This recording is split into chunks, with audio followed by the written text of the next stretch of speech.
Bien, merci à vous et avant tout, excusez-moi pour mon absence ce matin. J'étais en soutenance de thèse à Montpellier. Je participais à une soutenance de thèse. J'arrive juste et donc je fais le grand écart et vais essayer donc de vous exposer en quelques minutes quelques éléments de réflexion sur le principe de précaution et l'innovation. Alors, le problème des juristes, comme beaucoup d'autres disciplines, c'est un, qu'ils sont bavards, donc je vais essayer de ne pas trop l'être, et deux, c'est qu'ils sont extrêmement techniciens, donc je vais essayer de ne pas trop l'être aussi, parce que je pense que l'intérêt, c'est, comme vous l'avez signalé, de pouvoir amorcer un débat. Et donc je voudrais, et pardonnez-moi s'il y a des juristes spécialistes du principe de précaution dans la salle, mais je voudrais vraiment faire une présentation un peu générale de ce rapport entre principe de précaution et innovation, donner un petit peu les enjeux derrière ce principe, et puis évoquer quelques pistes de réflexion, donc dans la demi-heure qui m'est impartie. Très rapidement en introduction, ce principe de précaution, on le sait, au moins par intuition, il focalise les critiques. Il focalise les critiques, mais pas seulement depuis qu'il a été introduit dans le droit français, parce que ce principe de précaution, en réalité, il existe déjà dans le droit international depuis les années 1980. Il avait déjà d'ailleurs été invoqué en droit international à l'égard de la protection du milieu marin, à l'égard de la couche d'ozone. Bref, ce sont des débats que vous connaissez. Et puis ce principe de précaution a ensuite été transposé dans le droit européen, dans un certain nombre de conventions. Je ne rentre pas dans les détails, mais le traité de Maastricht en 1992 fait du principe de précaution un fondement de la politique européenne environnementale. Et puis alors où le bas commence à blesser, c'est quand il arrive dans le droit français, ce principe de précaution. Alors en droit français, le principe de précaution apparaît en 1995 dans une loi sur le renforcement de la protection de l'environnement. Et puis en réalité, le point d'orgue de la consécration du principe de précaution, c'est la charte de l'environnement voulue par le président Chirac en 2004, qui prévoit expressément dans son article 5 ce principe de précaution. Alors vous me permettrez de le lire de façon à ce que l'on soit tous au même niveau d'information sur le principe. Alors je reprends là mon papier pour ne pas faire d'erreur. L'article 5 de la Charte de l'environnement dispose que lorsque la réalisation d'un dommage, bien qu'incertaine en l'état des connaissances scientifiques, pourrait affecter de manière grave et irréversible l'environnement, les autorités publiques veillent, par application du principe de précaution et dans leur domaine d'attribution, à l'adoption de mesures provisoires et proportionnées afin d'éviter la réalisation du dommage, ainsi qu'à la mise en œuvre de procédures d'évaluation des risques. C'est un article un petit peu long, mais cette longueur a pour contrepartie, paradoxalement aux critiques qui ont été formulées, un degré relativement important de précision, c'est-à-dire de qualification du principe de précaution, surtout quand on compare aux autres dispositions de la Charte de l'environnement. Et le fait que ce principe de précaution dispose finalement d'un certain nombre ici de détails dans sa qualification juridique, ça signifie beaucoup de choses pour le juriste. Ça signifie d'une part, d'abord, que contrairement aux autres normes du préambule de 1900, de la Charte de l'environnement, ce principe de précaution est qualifié de principe. Or, la notion de principe implique une invocabilité juridique, c'est-à-dire la possibilité pour un individu de se prévaloir devant un juge de la violation du principe de précaution. Et même plus, le fait que ce principe soit vraiment détaillé, cela signifie sur le plan du droit, que ce principe est d'applicabilité directe, c'est-à-dire qu'il ne bénéficie pas, il ne nécessite pas de mesures législatives qui viendraient le préciser pour ensuite qu'on puisse l'invoquer. Donc véritablement, et c'est en ça que le principe a focalisé les critiques, ce principe a véritablement une portée normative ici, on pourrait dire, au sens de l'article 5 de la Charte de l'environnement, portée normative parce que cette Charte de l'environnement, elle est inclue dans le préambule de la Constitution de 1958, et depuis 1971, eh bien, le juge du Conseil constitutionnel français considère que le préambule de la Constitution de 1958, et donc tous les textes auxquels il renvoie, la Charte de l'environnement, la Déclaration des droits de l'homme et du citoyen, le préambule de la Constitution de 1946, bref, tous les textes qui contiennent des droits et libertés contenus dans le préambule de 58, ont aussi valeur constitutionnelle. La Charte de l'environnement a donc valeur constitutionnelle. C'est une norme de référence pour le contrôle de constitutionnalité par le juge, et les dispositions de la Charte ont déjà été invoquées devant certains juges administratifs et judiciaires, et j'en dirai quelques mots. Alors, voilà la définition sur laquelle on pourrait partir du principe de précaution, et je crois que cette définition a emporté en réalité beaucoup de confusion, beaucoup de fantasmes, beaucoup de mythification. Et l'objet de mes développements, ce serait de vous montrer que si ce principe de précaution est décrié comme constitutif d'un blocage en rapport à toute forme d'innovation, mon option serait plutôt de dire que l'interprétation qui en est faite par la jurisprudence, c'est-à-dire les juges, est une interprétation fondamentalement raisonnée, et je ne trouve pas plus que mes collègues, et une de mes collègues, Agathe Van Lang, qui est spécialiste de cette question, a beaucoup écrit, elle comme moi ne trouvons pas dans ces jurisprudences-là des blocages à toute forme d'innovation. Autrement dit, il faut faire le décalage et la différence entre les critiques politiques ou les critiques classiques à l'égard du principe de précaution et la réalité de sa mise en application par le droit, qui est vraiment, j'allais dire, une mise en application par précaution du principe véritablement de précaution. Alors, le principe, d'abord, est décrié dans son rapport à l'innovation. Je voudrais vous présenter très schématiquement, mais vous les connaissez, les critiques à l'égard du principe de précaution, et vous dire que ces critiques, dans un deuxième temps, reposent sur une perception, je crois, très faussée, en réalité, du principe.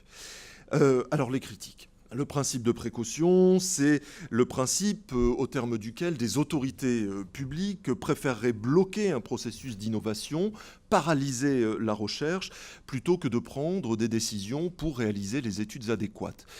C'est à partir de cette formule que le sénateur PS de l'Essonne, Michel Berson, en 2015, introduisait une journée organisée par l'Office parlementaire d'évaluation des choix scientifiques. Bon, la question qui se pose, c'est est-ce qu'on critique davantage le principe de précaution ou est-ce qu'on critique surtout l'inertie des autorités publiques dans la mise en œuvre des mesures nécessaires? Là, il y a déjà un vrai débat. J'ai retrouvé également, mais c'était plus ancien, en 2012, une déclaration du président du MEDEF Rhône-Alpes qui accusait le principe de précaution de nuire à l'innovation. Je cite, « Les postures idéologiques sur le principe de précaution et l'instrumentalisation de la peur faussent le débat, annihilent de facto tout progrès technique et toute capacité d'innovation dans notre pays. Et le meilleur arrive, il faut nécessairement réintroduire de la science dans nos décisions sous peine de revenir au Moyen-Âge. » Voilà quelle était la position. C'est une position qu'on peut entendre quand on ne mesure pas forcément l'impact juridique du principe de précaution. En tous les cas, ces critiques, elles sont des critiques au terme desquelles le principe de précaution viendrait inhiber le progrès et des critiques au terme desquelles ce principe de précaution viendrait supplanter un principe d'innovation. Et cette idée de principe d'innovation, on la retrouve dans un certain nombre de rapports qui ont été produits et dans un certain nombre de propositions parlementaires qui visaient à modifier le principe de précaution. Les propositions parlementaires qui ont visé à modifier le principe de précaution, je voudrais juste les citer, mais je passe très vite dans le temps imparti. Il y a eu au moins des tentatives à 5 reprises dans les 10 dernières années de modifier le principe de précaution, toutes infructueuses. Ça montre bien quand même qu'on n'est pas à un degré de dangerosité tel que ce principe de précaution doive être supprimé ou modifié. Plusieurs tentatives d'abord à l'initiative d'Éric Woerth en 2013-2014, des propositions pour supprimer la valeur constitutionnelle du principe de précaution. Autrement dit, l'idée, c'était de dire, puisque le principe de précaution figure dans la Constitution, dans le bloc de constitutionnalité, cela vient rigidifier toute tentative de progrès technique, d'avancée scientifique, d'extension du domaine de la recherche. La Constitution bloquerait toute possibilité de progression. Les tentatives ont échoué. Deuxième tentative, celle d'un autre député qui a essayé d'équilibrer le principe de précaution en introduisant un principe d'innovation qui serait son contrepoids. Personnellement, je ne vois pas ce que peut être un principe d'innovation. On innove ou on n'innove pas, mais il n'y a pas un principe juridique d'innovation. Enfin, à mon avis, c'est une erreur de perception.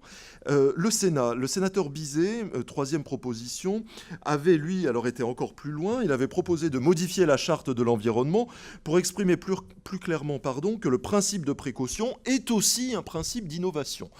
Encore une fois, je pense que c'est destiné à rassurer, mais vous savez, quand le droit bavarde, il ne sert à rien. Et là, je pense qu'on est vraiment dans le bavardage.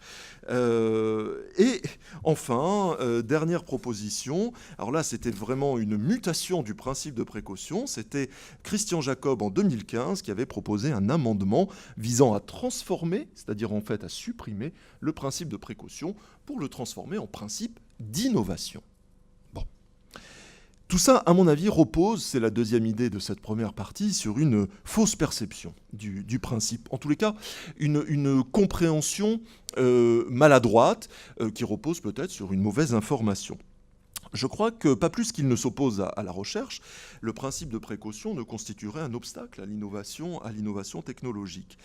Quand ce principe de précaution est appliqué à des technologies nouvelles dont on peut redouter les effets sur l'environnement, la santé, etc., il a quelle fonction ? Eh bien, il a pour fonction de ralentir la mise en œuvre de cette nouvelle technologie. Si c'est le cas d'un médicament, il a pour conséquence de ralentir la mise sur le marché de ce médicament, mais il n'a pas pour fonction de bloquer cette nouvelle technologie. Il n'a pas pour fonction de bloquer la mise sur le marché du médicament. Plusieurs rapports ont souligné que le frein constitué par le principe de précaution, eh bien, c'était un frein temporaire en réalité. Et plusieurs exemples ont été donnés, par exemple relatifs aux OGM, et on va retrouver ça dans un certain nombre de rapports, gouvernementaux, mais pas seulement.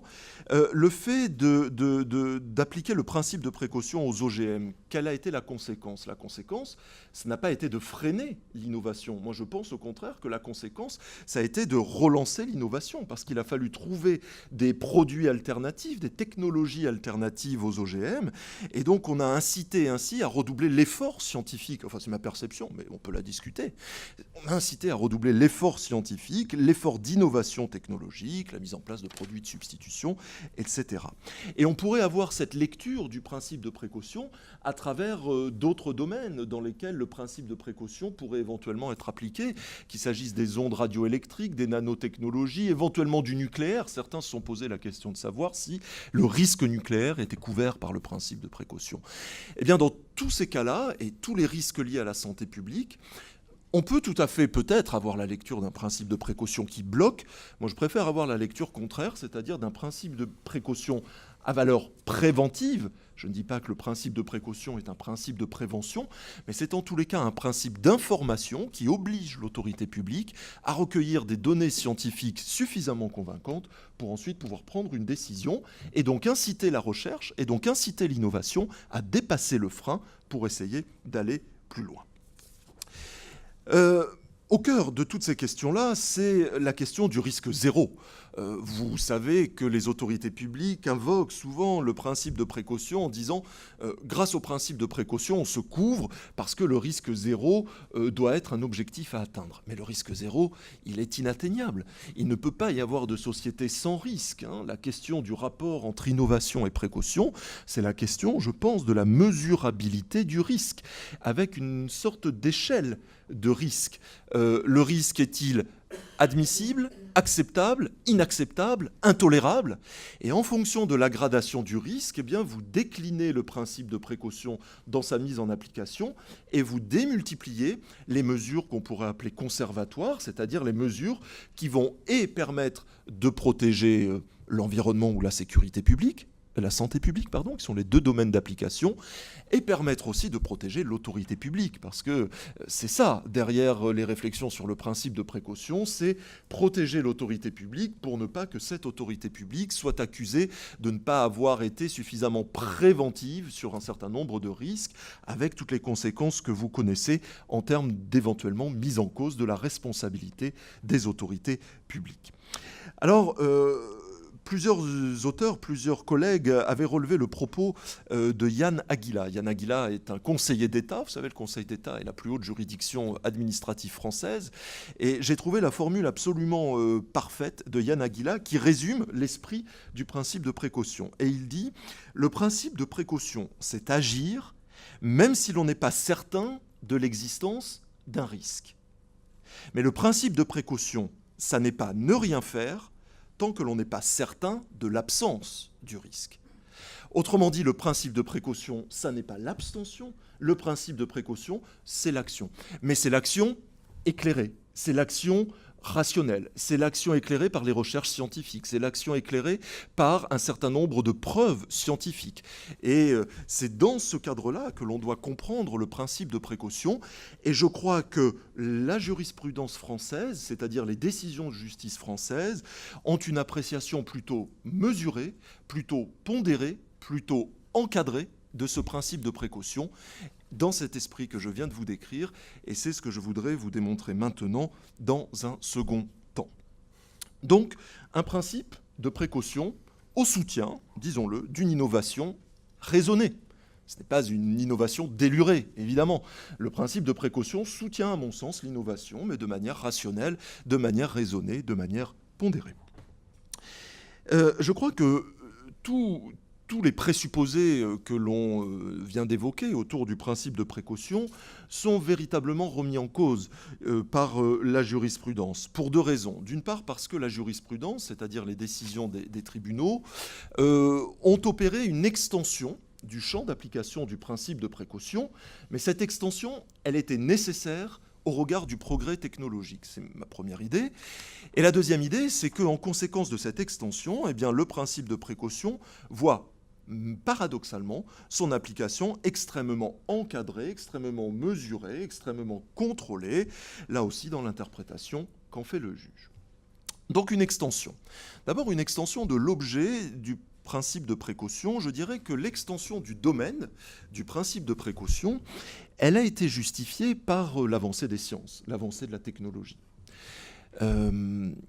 Et alors c'est intéressant parce que quand on regarde et quand on lit la charte de l'environnement, comme son nom l'indique, le principe de précaution est limité à un domaine extrêmement strict. C'est le domaine environnemental dans la charte de l'environnement.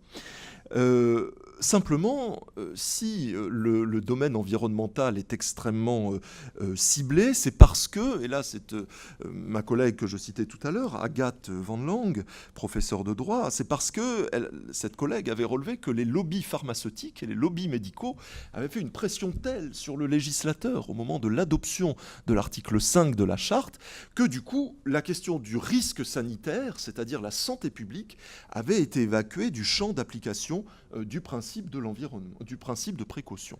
Autrement dit, et là encore, il faut vraiment démythifier la portée du principe stricto sensu en application de l'article 5 de la Charte de l'environnement. Principe de précaution égale risque environnemental. Point. Alors évidemment, le juge, vous savez, a toujours pour vocation de compléter ce que le législateur ne fait pas. Alors parfois, il complète les oublis involontaires du législateur et parfois, il se substitue au législateur. Alors tout le monde crie au gouvernement des juges, oh là là, quelle est la légitimité du juge pour aller plus loin que la volonté de la représentation nationale. Oui, mais heureusement que le juge est là, parce que sinon on aurait des vraies lacunes juridiques dans notre état de droit. Et le juge ici s'est vraiment substitué au législateur et en suivant, je crois, la logique du progrès technologique et de l'innovation, le juge a progressivement étendu le champ d'application du principe de précaution. Alors, au départ, ce champ d'application donc était restreint à l'environnement. Comme je l'évoquais, la Cour de justice des communautés européennes, donc le juge européen, appliquait le principe de précaution à l'environnement, au risque environnemental, dès 1999. Le Conseil d'État, en 1993, a déjà étendu le principe de précaution au risque sanitaire. Donc on a basculé de l'environnement au risque sanitaire. Comment s'est faite cette opération ? Mais cette opération, en fait, elle s'est faite de manière assez simple, c'est-à-dire que le juge français a considéré que bien souvent, il y avait un lien très fort entre risque environnemental et santé publique. Les conséquences de risque environnemental sont avant tout des conséquences sur la santé. Donc risque environnemental égale risque sanitaire, et cette dichotomie ou ce binôme est évalué à l'aune du risque induit par le progrès technologique, par les avancées scientifiques et par la recherche scientifique. C'est ainsi que le juge du Conseil d'État, mais je ne vais pas rentrer dans la technicité des décisions, mais vous le savez, le juge du Conseil d'État a appliqué le principe de précaution aux contentieux liés à la téléphonie mobile. Vous savez, les ondes de téléphone, la fameuse problématique des ondes électromagnétiques, pardon. Et ça, dès 2012. Puis, il y a eu une extension du principe de précaution en matière d'urbanisme, parce que si on parle de téléphonie mobile, on parle aussi d'implantation des antennes relais. Vous avez suivi ce débat sur les antennes relais, les ondes des antennes relais. Donc la question se pose de la délivrance du permis de construire pour implanter ces antennes relais. Là aussi, le Conseil d'État a eu un certain nombre de décisions dans ces questions-là, et les propos du juge administratif sont très clairs, et je les reprends. L'incertitude scientifique quant à l'innocuité des rayonnements non ionisants imposait de soumettre l'implantation des antennes au principe de précaution. Le Conseil d'État tire ainsi toutes les conséquences des risques sanitaires et des catastrophes sanitaires passées. Conséquence, là aussi, application du principe de précaution, troisième temps, dans la maîtrise d'ouvrage, c'est-à-dire la réalisation des lignes à très haute tension. Encore une fois, on est sur la problématique des ondes électriques, et le Conseil d'État a rendu un arrêt ici en 2013 sur ces affaires-là. Évidemment, la proximité avec les ondes radioélectriques génère un certain nombre de pathologies extrêmement graves, et le Conseil d'État précise que le risque de pathologie grave doit être regardé comme une hypothèse suffisamment plausible en l'état des connaissances scientifiques pour justifier l'application du principe de précaution. En l'état des connaissances scientifiques. C'est-à-dire, encore une fois, extension du champ d'application du principe de précaution, parce qu'il y a un certain nombre de preuves scientifiques, ou en tous les cas d'indices sérieux sur le plan scientifique, qui doivent amener les autorités publiques à appliquer de manière précautionneuse les autorisations de réalisation de ces lignes à haute tension. Alors, vous voyez la liaison entre risque environnemental, qui était le point de départ du principe de précaution, risque sanitaire, qui a été l'extension, et innovation scientifique, est extrêmement forte. Et encore une fois, selon moi, l'innovation scientifique, dans toutes ces hypothèses-là, n'a pas été un frein au principe de précaution. Au contraire, elle a été un développement de son champ d'application, et c'est ce développement du champ d'application qui induit encore plus l'innovation scientifique et la recherche. Il y a une espèce d'effet, si vous voulez, de cercle vertueux entre une innovation scientifique qui va justifier le champ d'application du principe de précaution et un principe de précaution qui va avoir pour conséquence de générer, de faire accélérer la recherche scientifique pour surmonter les doutes raisonnables que l'on peut avoir. Évidemment, un autre collègue aurait pu vous faire une interprétation radicalement contraire. Tout cela est très subjectif, mais voilà, je vous donne mon interprétation à propos de la lecture que je fais des décisions de justice. Alors, on pourrait dire évidemment que l'extension du champ d'application du principe de précaution, c'est une sorte de chiffon rouge agité vers les autorités publiques, donc un principe de précaution qui devient un principe d'hyper-précaution au vu de la multiplication des champs d'application. Simplement, encore une fois, ce serait avoir une mauvaise lecture, je crois, de la jurisprudence, parce que, et c'est ma dernière idée, je crois que le principe de précaution fait l'objet d'une mise en œuvre extrêmement prudente par le juge et dans le droit. Et pour 4 raisons. La première raison, c'est parce que la logique de précaution a pu être interprétée comme une logique de renversement de la charge de la preuve dans le processus d'élaboration des décisions publiques, puisque une activité pourrait être interdite sans démonstration de sa dangerosité. C'est bien ça le problème. Sauf que ça, ce n'est pas du tout la lecture qu'en font les juges. Les juges n'ont pas du tout cette lecture de renversement de la charge de la preuve. Les juridictions ne pratiquent pas ce renversement. Les juridictions, de manière préventive, j'allais dire, demande simplement aux auteurs des mesures de précaution, c'est-à-dire à la puissance publique, que les mesures de précaution, je cite, soient fondées sur des éléments précis tirés des analyses scientifiques. C'est aussi la position adoptée par le juge européen et même par le juge international. Donc des décisions fondées sur des éléments précis tirés d'analyses scientifiques. Autrement dit, quand il n'y a pas d'analyse scientifique, eh bien, il faut les générer. Et c'est en ça que le principe de précaution va aussi faire avancer la recherche, va faire avancer la science et va faire avancer l'innovation. Première raison, donc, pour une mise en œuvre encadrée. Deuxième raison, la mise en œuvre du principe de précaution, là aussi, contrairement à toutes les idées qui peuvent circuler, n'a eu que très peu de résonance, très peu de conséquences sur le terrain de la responsabilité. Vous savez, à partir du moment où il y a un préjudice qui est commis, il y a un engagement de responsabilité. Les détracteurs du principe de précaution, alors là, c'était leur argument extrêmement fort. C'est-à-dire, ils disaient le principe de précaution va entraîner des séries de condamnations et donc va avoir pour effet de fragiliser l'action de la puissance publique. Et la puissance publique va préférer ne pas agir, c'est-à-dire s'abstenir, plutôt que soutenir une innovation au risque de créer des risques, si je puis dire. Là encore, c'est en méconnaissance de la jurisprudence. Sur le terrain strictement de la responsabilité pénale, et en reprenant là aussi un certain nombre d'analyses qui ont été faites et d'articles de doctrine de mes collègues, sur le terrain de la responsabilité pénale, pas de condamnation véritable sur le fondement du principe de précaution. Sur le terrain de la responsabilité judiciaire, il y a une indemnisation des préjudices qui peuvent être subis sur le terrain de la responsabilité pour faute. Alors ça a été le cas par exemple avec le contentieux des antennes relais auquel je faisais référence tout à l'heure. Très bien, on a quelques cas sur le terrain strictement judiciaire, pas pénal, judiciaire. Et puis après, on peut se dire, et sur le terrain de la responsabilité de la puissance publique, parce que c'est un mythe que de se dire que la responsabilité de la puissance publique ne peut pas être engagée. Si, la responsabilité de l'État, la responsabilité des composantes de l'État peut être engagée. C'est ce qu'on appelle la responsabilité publique. Et vous vous souvenez de l'affaire du Mediator, jugé par le tribunal administratif de Paris. Dans cette affaire-là, qui est l'affaire, à mon avis, qui aurait pu se rapprocher le plus de la liaison entre condamnation de l'État et principe de précaution, eh bien l'État a été effectivement sanctionné. L'État a été sanctionné pour carence fautive dans sa mission de contrôle des médicaments. Autrement dit, pour un fait générateur qui est déjà un fait générateur bien connu dans le droit de la responsabilité administrative, et notamment hospitalière. C'est un fait générateur qui existe. L'État n'a pas été condamné sur le fondement du non-respect du principe de précaution.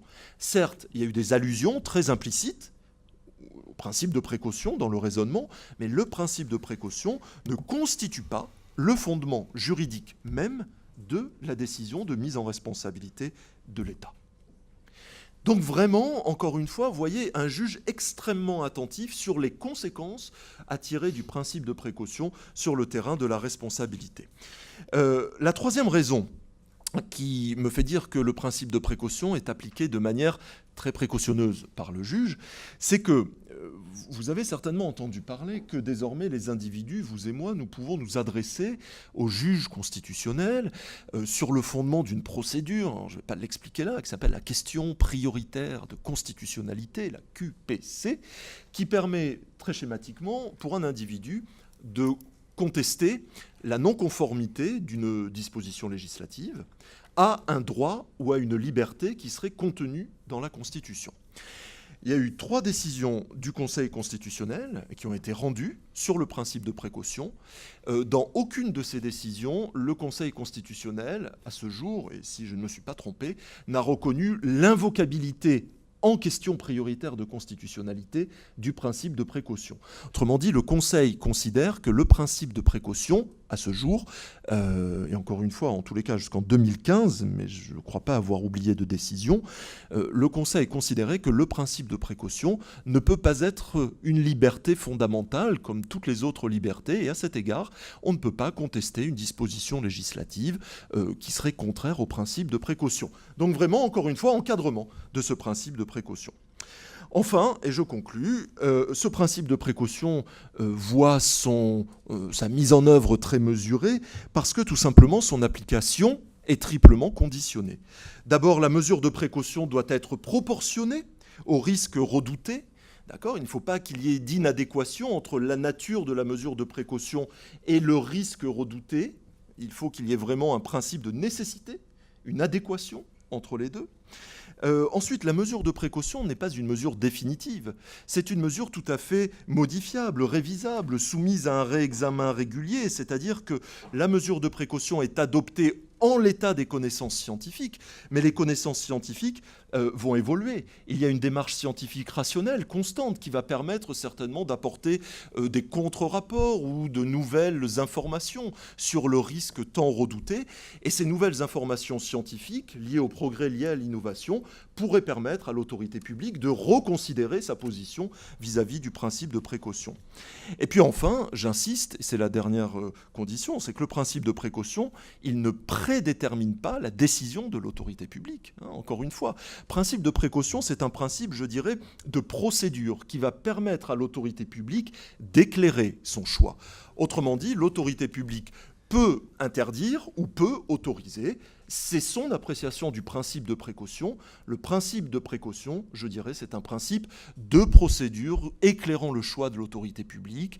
Donc c'est un principe de connaissance rationnelle et on est là au cœur de toute démarche, j'allais dire, de prise de décision dans les politiques publiques et de toute démarche scientifique. J'emprunterai donc pour conclure le mot de Rabelais, que vous connaissez tous, et qui me semble parfaitement décrire le rapport entre l'innovation et la précaution, entre ce rapport compliqué, entre principe de précaution et logique d'innovation. Rabelais rappelait en substance que « science sans conscience n'est que ruine de l'âme ». Voilà, merci de votre attention.